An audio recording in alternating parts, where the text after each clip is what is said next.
But everyone knows the PC is king, right?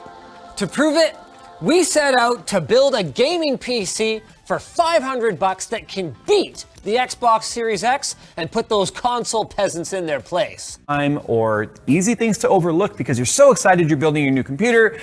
You tore it all out of the box. You can't wait to start watching those adult videos. I mean, play video games. And so you are just going to build it as fast as you can and you overlook some things. So starting off here, let's go ahead and start with the motherboard.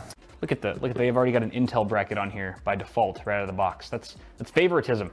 I find that offensive. All right, this goes tubes on the right side, I believe. Okay. Screw in with confidence, but also don't screw in too hard, otherwise Screw in with confidence. I like his style.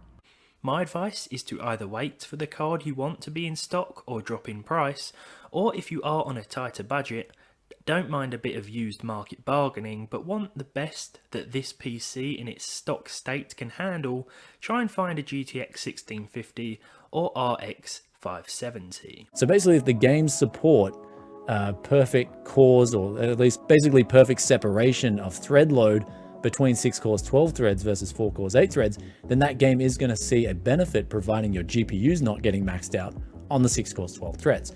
Then moving over to Fortnite, we pretty much saw identical FPS here, which was good to see that this game does support more cores, more threads at lower clock speeds. So having that 6 core Xeon isn't going to be a detriment versus the 4 core.